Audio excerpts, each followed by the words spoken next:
can I just say, before you watch this particular video, Mark has some words for you. We do a weekly podcast, Kermode and Mayo's Take, and these videos are just morsels taken from that podcast. And basically, him in the glasses and the hair, he reviews the films. Him in the smaller glasses and the smaller hair, he does all the big interviews. Plus a load more. So wherever you get your podcast, make sure you subscribe and make sure you download on a regular basis. It's very healthy. There's a link below. Below, don't forget that bit.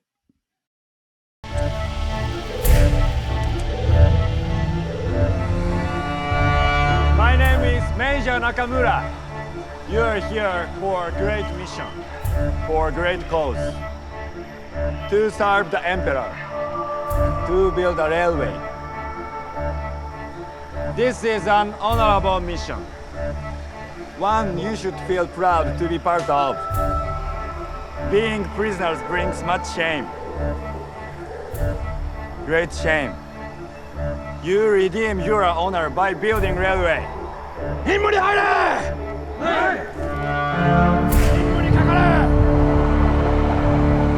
させるな! 動け!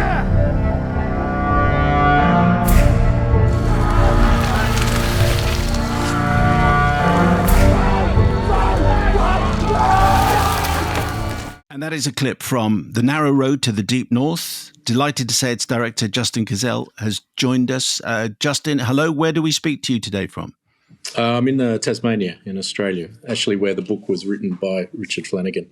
In which case, that would seem a very appropriate place to start. So this is an extraordinary book. Just to introduce us to, this is a Booker Prize-winning novel by Richard Flanagan. I think he's a friend of yours. So when did you come across this book? Did he give you a copy in advance, many years ago now?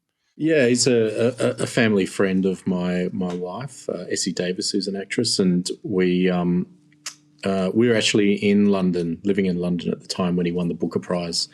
So we were sort of there the night that he sort of won it, and spent the evening with him. So I sort of had a history with the book, and we had many discussions about his father being a prisoner of war and my grandfather being a rat at Tobruk, and we sort of got to the idea that perhaps this could be a good series, and it was a very, I guess, a different take of Australia's involvement in that particular war that hadn't sort of been seen before. It was considered by many to be unfilmable. You obviously disagreed. Yeah, I mean, it's incredibly ambitious in regards to the different sort of settings and locations, and it's quite an unusual book. It's a real sort of tapestry of different timelines, which normally can be sort of disorientating in terms of bringing something to a series or as a film.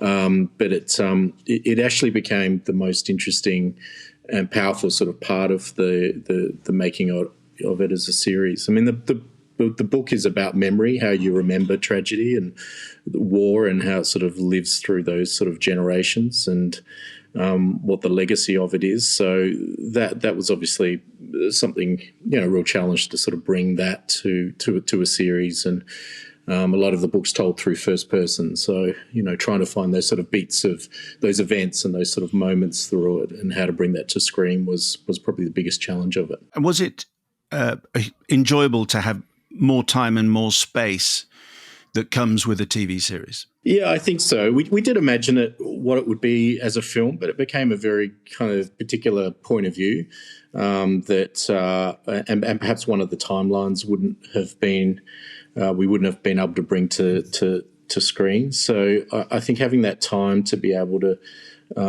especially delve into the love story within the book much more, and expand on that through a series was definitely an advantage. And again, I think the series helped, having that longer time of sort of five episodes to be able to go back and forth in the different periods of time were worked out really well as something a bit larger than a film. And just introduce us to the character of Dorigo Evans, just as a way of just introducing us to the story, played by Jacob Elordi, and then Kieran Hines as an older man. Who is he, and where do we find him in the story? Dorogo's at the beginning of the story is a young man. He's a young surgeon. He's been practicing medicine, and he comes from Tasmania, and he's born in a really poor family, and he sort of finds himself suddenly in Melbourne amongst the sort of rich and sophisticated, and he is sort of out of his depth, and he has a sort of summer holiday where he has this sort of extraordinary affair with this woman who's actually married to his uncle.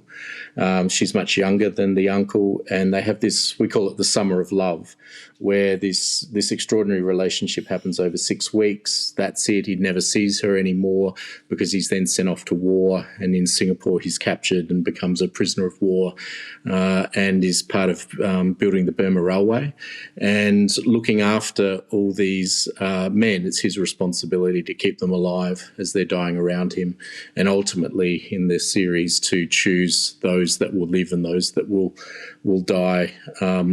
And we see him after the war, much after, in his 70s, looking back on that legacy, but in particular this relationship with Amy, this 6 weeks of love that kind of becomes this ghost love in the prison of war camp. It's the sort of love that kind of keeps him alive, and that relationship becomes so much more than what it was physically and what it was in real life. It becomes this extraordinary memory that sustains him throughout the war, but is something that obviously grows and he pines for in his later life. So it's a quite an epic story through one man's life. Through dealing with the tragedy of Burma and what he's seen there, but also this sort of extraordinary love story that evolves from something real into sort of something in memory.